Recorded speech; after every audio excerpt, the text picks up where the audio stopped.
اتحاد ہوتا نظر آئے گا یا نہیں آئے گا؟ کیونکہ آج تو آپ کی جو نشستیں ہیں وہ سپریم کورٹ نے حکم جاری کر دیا ہے. کس سے اتحاد کی بات کر رہے ہیں؟ یہ جو سیاسی جماعتیں ہیں. اچھا دیکھیں، ہمیشہ مسلم لیگ نون نے تو ہمیشہ کوشش کی ہے کہ مفاہمت سے، ٹیبل ٹاک سے مسائل کو حل کیا جائے، لیکن ایک پارٹی ہے وہ ضد پہ ہے کہ ہم نے ٹیبل ٹاک نہیں کرنی، سیاسی لوگوں سے بات نہیں کرنی. ان کی جتنا عرصہ گورنمنٹ رہی ہے آپ یہ دیکھیں انہوں نے کسی پولیٹیکل پارٹی سے بات چیت نہیں کی. اور اب بھی مسلم لیگ نون نے کبھی یہ نہیں کہا کہ ہم ڈائیلاگ کا دروازہ بند کر رہے ہیں. انہوں نے تو ہمیشہ ڈائیلاگ کا دروازہ، دیکھیں ملک کے مسائل یا کوئی بھی ایون کے گھر کے مسائل ہوں، کسی شہر کے مسائل ہوں، قوم کے مسائل ہوں، وہ ڈائیلاگ سے حل ہوتے ہیں. جیسا ابھی آپ بات کر رہے تھے کہ ہمارے معاشرے میں عدم برداشت ہے، اس پارٹی نے عدم برداشت پیدا کر دی جس کی وجہ سے لوگ دست و گریبان ہے، بدتمیزی کا عالم ہے. تو کہنے کا مطلب ہے جیسے ہمارے مذہبی طور پہ ہمیں عدم برداشت سے جان چھڑوانی پڑے گی اور فرقہ واریت سے جان چھڑانی پڑے گی، اسی طرح سیاست میں بھی ہمارا ایک ہی مدعا ہونا چاہیے کہ ہم نے اپنے ملک کے لیے بہتری کے لیے کام کرنا ہے، نہ کہ اپنی پارٹی کے لیے بہتری سوچنی ہے، نہ اپنی ذات کے لیے سوچنی ہے، بلکہ اس کے اوپر ہمیشہ اپنے ملک کو، اپنی قوم کو اہمیت دینی ہے، تو مسائل حل ہوں گے. آپ بات کر رہے تھے، میں یہ سمجھتا ہوں کہ ہمارے معاشرے کا اس وقت سب سے بڑا مسئلہ جو ہے نا وہ عدم برداشت بن چکا ہے. حالانکہ ہمارے نبی پاک صلی اللہ علیہ وسلم نے آپ نے جو درس دیا اس میں سب سے اہم اخلاق ہے. آپ نے فرمایا سب سے مضبوط عمل اخلاق ہے. اگر جس انسان میں اخلاق ہوگا، چاہے وہ مذہبی اسکالر ہے، چاہے وہ سیاستدان ہے، چاہے معاشرے کا کوئی بھی شخص ہے، اگر اس میں اخلاق اچھا ہوگا تو مسائل خود بخود حل ہوتے جائیں گے. جب عدم برداشت میری کو جو دل کی نرمی سے محروم ہو گیا وہ کل خیر سے محروم ہو گیا. جی بالکل ایسی ہے. تو کہنے کا مطلب ہے ہمیں بحیثیت قوم اپنے اندر برداشت پیدا کرنی پڑے گی، ایک دوسرے کی بات کو سننا پڑے گا، تبھی جا کے مسائل کو حل کر سکیں گے. ڈائیلاگ دیکھیں، آپ دنیا میں جتنی بھی جنگیں ختم ہوئی ہیں یا دنیا میں جتنے بھی مسائل حل ہوئے ہیں وہ ڈائیلاگ سے ہی ہوئے ہیں. اب دیکھیں مطلب ہمارے نبی نے صلی اللہ علیہ وسلم آپ کو لگتا ہے کہ یہ بھی ایک جنگ ہے پھر سیاسی؟ نہیں، سیاسی جنگ انہوں نے بنائی ہوئی ہے. ہم تو ہمیشہ ڈائیلاگ کی بات کرتے ہیں کہ ڈائیلاگ سے چیزوں کو بہتر کیا جا سکے تاکہ مسائل حل ہوں ملک کے. دیکھیں الیکشن لڑ کے آنے کا مقصد کوئی حکومت کرنا نہیں ہوتا، بلکہ لوگوں کو سرو کرنا ہے. ہم نے لوگوں کے مسائل کو دیکھنا ہے، ان کو حل کرنا ہے. کہ ہمارے ملک میں غربت ہے، تعلیم نہیں ہے، صحت کے فقدان ہے، مطلب سہولیات کا، باقی چیزیں ہیں، انفراسٹرکچر نہیں ہے اس لیول کا. تو ہمیں بجائے اس کے کہ ہم ان پہ فوکس کریں، ایک عام آدمی کی زندگی کو بہتر کرنے کے لیے ہم آپس میں اگر دستے گریباں ہوں گے تو مسائل کیسے حل ہوں گے؟ تو ممکن نہیں ہے یہ مسائل حل ہو جائیں. تو تمام سیاسی پارٹیوں کو یہ سوچنا چاہیے، اس میں تمام شامل ہیں کہ ہم کس طریقے سے ملک کی بہتری کر سکتے ہیں، اپنے صوبے کی بہتری کر سکتے ہیں. اور سیاستدان ایک عوامی نمائندہ ہوتا ہے، اس کے اوپر تو بہت زیادہ ذمہ داریاں ہیں. کیونکہ جب میں اپنے حلقے میں جاتا ہوں، جا کے دیکھتا ہوں کہ لوگ ہیپاٹائٹس سے مر رہے ہیں، نوجوان ایک ایک گھر میں 4 لوگ مر رہے ہیں. ٹھیک ہے، ایک ہسپتال میں جاتے ہیں وہاں پر دوائیاں نہیں ہیں، ایک ہم تعلیمی ادارے میں جاتے ہیں وہاں پر وہ معیار نہیں ہے جو ایک ہونا چاہیے. تو اس کو بہتر ہم سیاستدان کیسے کریں گے؟ آپس میں مل بیٹھ کے مشاورت سے کر سکتے ہیں نا.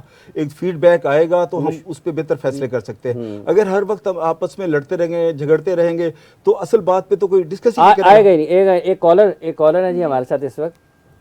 جی السلام علیکم. السلام علیکم. میرا سوال یہ ہے کہ کیا کانٹریکٹ میرجز کی اسلام میں کیا حیثیت ہے؟ کیا یہ جائز ہے؟ کیا یہ ہو سکتی ہے اسپیسیفک ٹائم پیریڈ کے لیے؟ کانٹریکٹ میرجز، ٹھیک ہے. علامہ صاحب، کانٹریکٹ میرجز کانٹریکٹ میرجز کا اس کے اندر ہمارے جو فقہ جعفریہ کے اندر کوئی کنسیپٹ نہیں ہے کہ آپ کانٹریکٹ کریں، کیونکہ یہ جو ہے ایک بے حیائی کا عنصر ہے. اللہ تعالیٰ نے اس کو پاک رشتہ قرار دیا ہے اور اللہ تعالیٰ کا پسندیدہ عمل جو ہے وہ نکاح ہے. ٹھیک ہے، جس نے کانٹریکٹ کرنا ہے اس کا مطلب ہے کہ اس نے کانٹریکٹ توڑنا ہے، جبکہ نکاح جو ہے وہ نکاح توڑنے کے لیے نہیں کیا جاتا، نبھانے کے لیے کیا جاتا ہے. تو یہاں پہ جو یہ کانٹریکٹ ہے یہ ایک جو ہے وہ آپ اس کو کہیں کہ ایک جدیت یا اس کی طرف لے کے جائیں گے تو بے حیائی کا ایک جو ہے نیا دروازہ کھولنے کی مترادف ہے. اس کی اجازت نہیں ہے. بہترین طریقہ ہے کہ آپ نکاح کریں، آپ جو ہے اس کو نبھائیں، ایک دوسرے کی ذمہ داری اپنے لیں. اللہ تعالیٰ نے کہا ہے کہ ہاں جو شادی کرے گا، ہاں میں اس کو جو ہے وہ اس کو اگر فقیر بھی ہے تو میں اس کو غنی کر دوں گا. اللہ خود اپنے ذمہ لے رہا ہے. یکون فقراء یغنیہم اللہ من فضل، اللہ اپنے فضل سے غنی کر دے گا. پھر آپ کو مسئلہ کہاں ہے؟ اللہ نے فقیر کہا ہے. فقیر کی تعریف اٹھا کے دیکھ لیں. فقیر وہ ہوتا ہے کہ جس کے پاس سال بھر کا کھانے پینے کے لیے راشن نہ ہو, ایک دن کے لیے نہیں, سال بھر کا, وہ فقیر ہے. کتنے سفید پوش فقیر ہیں. اللہ کہتے ہیں تم نکاح کرتے چلے جاؤ تو نکاح کرو. اب یہ کرتے چلے جاؤ والی بات جو ہے غلط چلے جائے گی. اب یہ کہ آچار کی اجازت ہے آج صاحب, ٹھیک ہے. ہونا چاہیے مردوں کو ہمت اس ملے. لیے تاکہ اس وجہ سے ایک مرد کے اندر اتنی اہمیت ہے, اتنی صلاحیت ہے کہ وہ جو ہے کما کے لا کے ان کو کھلائے, ان کی ذمہ داری نبھا سکتا ہے, ان کے اندر عدل انصاف کر سکتا ہے, تو پھر تو چار کرے. وہ اللہ کرنا ہے تو اگر فقیر ہے تو فقر کی ڈر سے, خوف سے جو ہے وہ نکاح کو ترک نہ کرے, ہاں بلکہ اس کو نکاح کو کرے گا تو اللہ تعالیٰ اس کے اندر خیر و برکت ڈال دے گا. اور جو ہے اگر سختی ہے, آپ نے اندازہ دیکھیے گا, یہ بھی اللہ کا قانون ہے کہ جب جو ہے آپ کے گھر کے اندر جو افراد بڑھتے چلے جاتے, رزق بڑھتا چلا جاتا. جیسے جو ہے آپ پریشان ہوتے ہیں, فقیری آتی ہے, اللہ تعالیٰ آپ کے رزق, جیسے مہنگائی ہوتی چلی جاتی ہے جی, تو آپ دیکھیں گے جگہ مل جانی ہے علامہ صاحب, تو خدا رزق میں اضافہ کر دیتا ہے. آپ کے سامنے آج روپے کی جو قدر ہے آپ کے سامنے ہے جی. تنخواہیں پہلے کیا ہوتی تھیں؟ آپ بزرگوں سے پوچھے جی, ہاں میری 50 روپے تھی, میری 500 روپے تھی, اور 500 روپے بہت بڑی تھی اماؤنٹ اس وقت. تو آج جیسے جیسے مہنگائی بڑھتی گئی, اللہ تعالیٰ رزق میں اضافہ کیا. آپ کے گھر مہمان آتے ہیں تو کیا ہوتا ہے؟ کمی ہوتی ہے رزق کی؟ نہیں, یہ قانون فطرت ہے, اللہ تعالیٰ اس میں کئی گنا اضافہ کر دیتا ہے. تو اس خوف سے کہ ہاں جی مشکلات ہوں گی, مسائل ہوں گے, نہیں نبھا سکیں گے, یہ ایک جزوی باتیں ہیں. ہاں, نکاح والی سنت کو عام کریں. رسول اللہ کا من رغب عن سنت لیس منی, جو جس نے اس سے انکار کیا وہ مجھ سے ہی نہیں, یعنی اسلام سے اس کا تعلق ہی نہیں. مفتی صاحب یہ جو سوال ہوا تھا, بسم اللہ الرحمن الرحیم. دیکھیں مقصد نکاح کیا ہے, یہ سب سے پہلے دیکھنے کی ضرورت ہے. مقصد نکاح یہ ہوتا ہے بقائے نسل انسانی کے لیے نکاح کیا جاتا ہے کہ آگے جو نسل ہے وہ بالکل پاکیزہ اور طیب ہو, اس کے اندر کسی قسم کی کوئی برائی نہ ہو. اللہ تعالیٰ نے جو حکم عطا فرمائے عقد نکاح کا, اس کا مقصد بقائے نسل انسانی. دوسرے نمبر پر گناہ سے بچنا, اور تیسرے نمبر پر حضور نبی کریم صلی اللہ علیہ وآلہ وسلم کی مبارک سنت. یہ جب تین مقاصد ہوں گے نا نکاح کے, تو ہی اس نکاح کے اندر برکت ہے. ان تینوں مقاصد میں سے اگر کوئی ایک مقصد بھی آپ نے فوت کر دیا, چھوڑ دیا, تو اس نکاح کے اندر برکت نہیں ہوگی. ٹھیک ہے, پہلی بات تو یہ یاد رکھیں. اب جو آپ نے سوال کیا ہے نا کانٹریکٹ سے میں تو یہ سمجھا ہوں کہ ایک خاص میعاد کے لیے, خاص مدت کے لیے نکاح کرنا, اور جیسے ہی وہ مدت پوری ہو نکاح خود بخود ختم ہو جائے.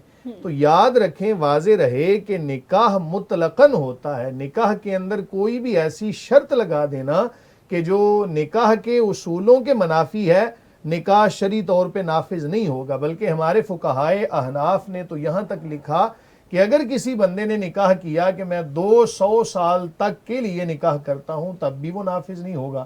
اس کا ایسا نکاح کرنا غلط ہوگا. کیوں کہ اس میں لمٹ آ گئی. نکاح ہوتا ہے ان لمیٹڈ, کہ میں ساری زندگی جب تک سانسیں باقی ہیں تب تک کے لیے نکاح کرتا ہوں. اور جب کسی نے کانٹریکٹ نکاح کیا تو وہ شرعی طور پر نافذ نہیں ہوگا. بالکل بڑی اچھی بات کی انہوں نے جناب کہ وہ ایک بے حیائی کو فروغ دینا ہے.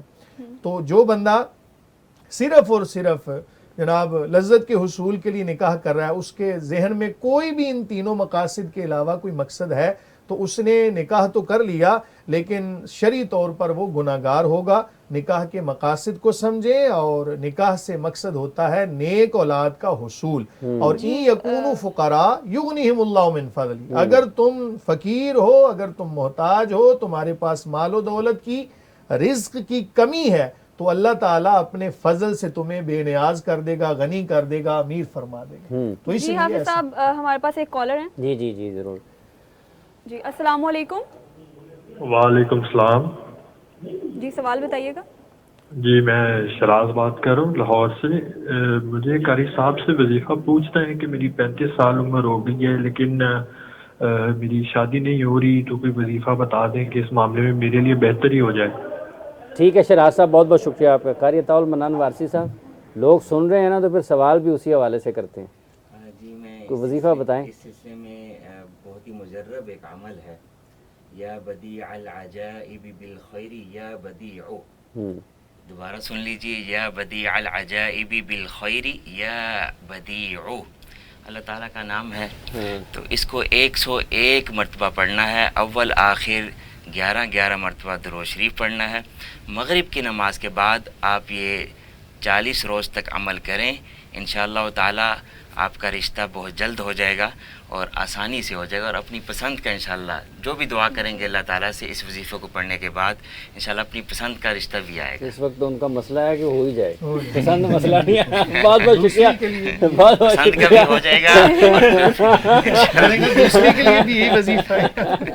بہت بہت شکریہ آپ کا قاری عطا المنان وارثی صاحب. مفتی صاحب آپ کا بہت شکریہ. رانا صاحب تشریف لائے, آپ کا بہت شکریہ. علامہ صاحب آپ کا بھی بہت بہت شکریہ.